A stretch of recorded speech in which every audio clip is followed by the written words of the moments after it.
سب کچھ اچھا تھا. لوگوں نے کہا کوئی ایسا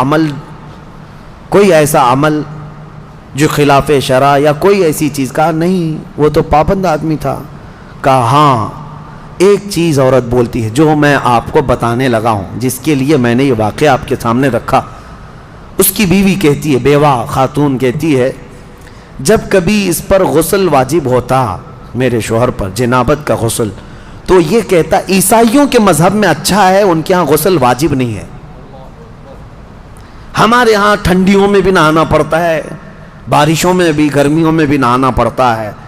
یہ بار بار ایک جملہ یہ کہتا تھا, عیسائیوں کے ہاں ان کے مذہب میں اچھا ہے, جنابت کا غسل واجب نہیں ہے. وہ خاتون کہتی مجھے یہ بات کھٹکتی تھی, دین مصطفیٰ میں رہ کر کے یہ اگر عیسائیت کی بات کیوں کرتا ہے. آج اس کا انجام سمجھ میں آیا. سارے علماء نے اس وقت یہ کہا یقیناً اللہ کے نبی نے جو فرمایا تھا, جو جس سے محبت کرتا ہے اسی کے ساتھ اٹھایا جائے گا, اسی کے ساتھ اٹھایا جائے گا. اسی لیے میرے عزیزو, صحابہ کی جو صفت تھی اس پر عمل کرو. اشداء علی الکفار رحماء بینہم. ہاں تمہارے دین میں کوئی کمی رہ گئی ہے؟ مصطفیٰ کریم صلی اللہ علیہ وسلم کے اخلاق میں کوئی کمی ہے جو تمہیں دوسروں کی تعریف کرنی پڑے؟ الحمدللہ میرا دین کامل ہے. مصطفیٰ کریم صلی اللہ علیہ وسلم کو دیا ہوا دین ایسا کامل بلکہ اکمل ہے جس میں ایک شوشہ بھی نہیں چھوڑا گیا ہے. قیامت تک کے لیے دین ہے. میں چیلنج کے ساتھ کہہ سکتا ہوں پوری دنیا کے دیگر ادیان کو لاؤ, کچھ تو مدون بھی نہیں ہے, لکھے ہوئے بھی نہیں ہے, بس ایسی اندھا دھند چل رہے ہیں کئی دن. کچھ مذہب جو ہے صرف افواہوں پر چل رہے ہیں. کچھ مذہب ہیں جن کی کتابیں ہیں, جن کے ہاں لا ہیں, لیکن سب کو لا کر کے بتا دو, میں بتاؤں گا اسلام کے علاوہ کوئی کمپلیٹ ہے ہی نہیں, کمپلیٹ نہیں ہے. میرے عزیزو, جس کے پاس سب کچھ ہے اسے یہ سب دیکھنے کی ضرورت نہیں. بہرحال صحابہ اکرام رضوان اللہ تعالی علیہم اجمعین کی یہ صفت اللہ ہمیں عطا فرمائے. اشداء علی الکفار رحماء بینہم. امام اہل سنت فاضل بریلوی رحمۃ اللہ علیہ کی بات یاد آتی ہے کہ آپ کو ایک بار درد قولنج ہوا. درد قولنج جو ہوتا ہے یہ پیٹ میں مروڑ پیدا ہوتی, اور ایسی سخت درد کہ ہر چیز پھیکی لگنے لگ جائے, کڑوی لگنے لگ جائے. اعلیٰ حضرت فرماتے ہیں میں ایک دن سے بیمار ایسا تھا کہ صرف نماز کے وقت میں وہ درد کم ہوتا, ظہر پڑا اس کے بعد پھر شدت کا درد, عصر پڑا پھر شدت کا درد, مغرب پڑا شدت کا درد. وہ لیٹے ہوئے تھے, علاج بھی چل رہا ہے. دوسرا دن گزر گیا, اعلیٰ حضرت فرماتے ہیں ایسا لگتا تھا کہ اس پیٹ کے درد سے جو ہے موت قریب آ جائے گی, اتنا سخت درد تھا. دوسرے دن اعلیٰ حضرت فرماتے ہیں کہ ان کے کوئی جاننے والے آئے, کہا کہ حضور فلاں ایک صاحب ہے, وہ کوئی پنڈت تھا, کہا کہ وہ جڑی بوٹیاں کرتا ہے, بہت ساری چیزیں ہیں علاج وغیرہ کے لیے. اعلیٰ حضرت نے منع فرمایا. اس کے بعد کچھ صحابوں نے کہا کہ بہت درد ہے, شدت کا درد ہے, دیکھ لینے میں کیا ہے. اور وہ صاحب بھی آپ کے درشن کرنا چاہتے ہیں, آپ کی زیارت کرنا چاہتے ہیں. اعلیٰ حضرت نے کچھ کہا نہیں, وہ آ گیا. اعلیٰ حضرت نے اس کو لکھا ہے. وہ آئے جو صاحب جن کو یہ لوگ لے کر کے آئے, وہ آتے ہی اعلیٰ حضرت کے پیٹ پہ ہاتھ رکھا اور کہا کہاں درد ہے. اعلیٰ حضرت فرماتے ہیں 2 دن سے قولنج کا اتنا درد مجھے نہیں ہوا تھا جتنا اس کے ہاتھ رکھنے سے ہوا. اس کے ہاتھ رکھنے سے جو مجھے درد ہوا, یہ کیا تھا, یہ کیا تھا؟ اشداء علی الکفار رحماء بینہم. یہی ہے. اب میں زیادہ اس کو سمجھاؤں تو ہماری باتوں کو لے جا کر کے توڑ مروڑ کر کے میڈیا والے چلائیں گے. بہت سارے اسی کے آڑ میں بیٹھے ہوئے ہیں. ہاں بالکل میرے عزیزو, میں ان کے اعلیٰ ایمان کی بات کر رہا ہوں. اور آج کے پتہ نہیں کئی ایسے سیکولر لوگ ہیں جو کنیا بابا پیشاب بھی بیچے تو لینے چلے گئے. ہاں اس کے پاس لے کر لینے کے لیے بھاگ گئے. ارے ہاتھ رکھنے کو نہیں دیا اعلیٰ حضرت نے, ہاتھ رکھنے کو نہیں دیا, اور تم پیشاب پینے چلے گئے. میں سب کی بات نہیں کر رہا ہوں, الا ماشاء اللہ الحمدللہ آج بھی ایمان کے ساتھ لوگ باقی ہیں. پیشاب کیا ہوا, اگر دودھ بھی پلائے تو ہم نہ پئیں, کیونکہ ہمیں پتہ ہے ہماری شفا مدینہ طیبہ کے تاجدار کے قدموں میں موجود ہے. ہاں ہم وہاں کی مٹی بھی اٹھا کے کھا لیں گے. اسی لیے میں کہتا ہوں میرے عزیزو, ایمان جو ہے جب راسخ ہو جاتا ہے تب بندہ ان تمام معاملات کو سمجھتا ہے، ورنہ وہ بھینس کی طرح ہر جگہ منہ مارتا رہتا ہے. ہاں ادھر بھی کھا لیا، ادھر بھی کھا لیا، ادھر بھی.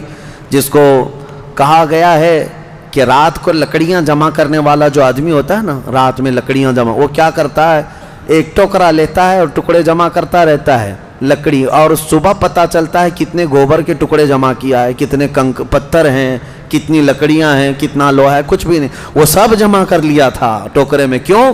اندھیرا تھا. اسی لیے کہتے ہیں عشق رسول کا اجالا ہو تو تمہارے ٹوکرے میں کوئی ٹکڑا گوبر کا نہیں آئے گا. جو جمع کرو گے وہ انشاءاللہ ایمان کے ساتھ ہی جمع کرو گے. اللہ کریم ہمیں اہل ایمان کی صحبت عطا فرمائے. سورہ حجرات، میں مختصر اس میں دو چند باتیں عرض کروں کیونکہ احکام بہت سارے ہیں سورہ حجرات میں. بس 2 آیتیں اگر آپ سن لیں. اللہ فرماتا ہے اے ایمان والو اللہ اور اس کے رسول کے آگے مت بڑھو. دوسری آیت ہے اے ایمان والو نبی کی آواز پر اپنی آوازیں بلند مت کرو. لا ترفعوا اصواتکم فوق صوت النبی ولا تجہروا له بالقول کجہر بعضکم لبعض. اور نبی کو ایسے مت پکارو جیسے آپس میں ایک دوسرے کو پکارتے ہو، ورنہ تمہارے اعمال ضائع ہو جائیں گے.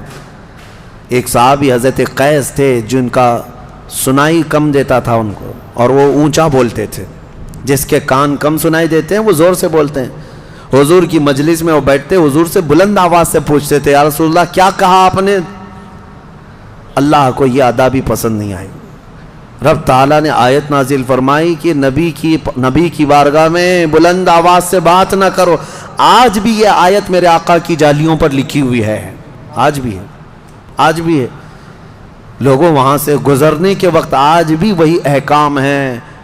نفس گم کردہ می آیت جنید و با یزیدی جا. کہا گیا ادب گاہست زیر آسمان از عرش نازک تر.